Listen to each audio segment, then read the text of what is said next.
Today I'm going to show you how I made my own customized Ouija board.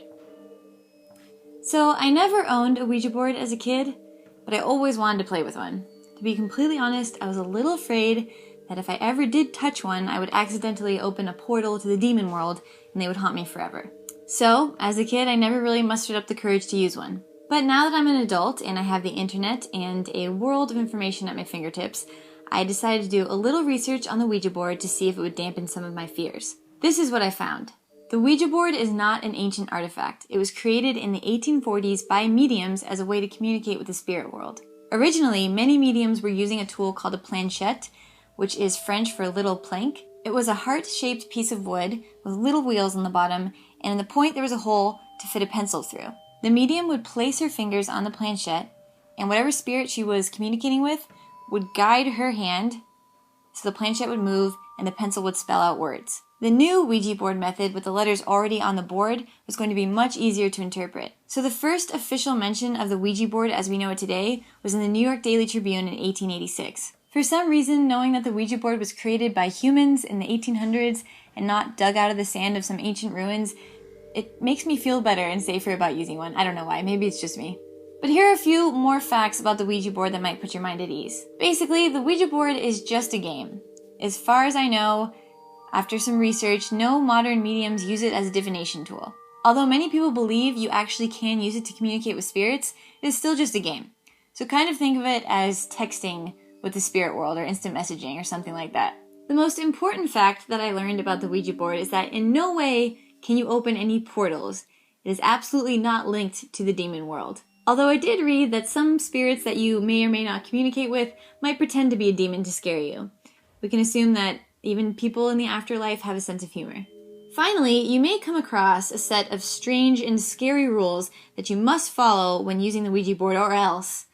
But really, they're not true. I researched and I found the actual simple rules that you need to follow when using the Ouija board, and here they are. Number 1, when speaking with a spirit, be polite just as you would with somebody in the living world. Apparently, spirits are not allowed to tell you anything about the afterlife, so don't bother asking. I also read that it's rude to ask a spirit how they passed away. Otherwise, you can talk about whatever you want. All you have to do is make sure that at the end of the conversation, you make sure to say goodbye. And that's all you need to know. After learning all of that, if you're still interested in creating your own Ouija board, let's get started. First, you will need a piece of wood or cardboard. I found this old piece of wood at a recycled lumber yard.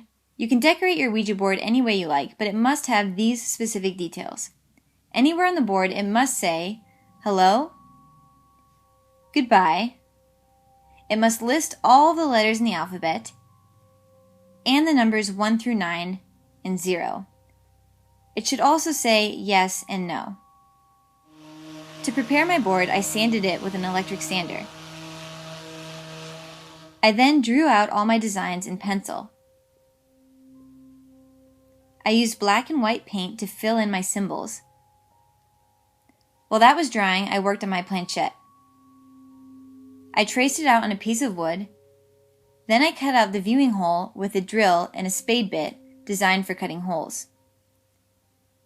We then used a jigsaw to cut out the heart shape, and I sanded the planchette with the electric sander as well. Now that I have all my pieces, I'm ready to play with my Ouija board.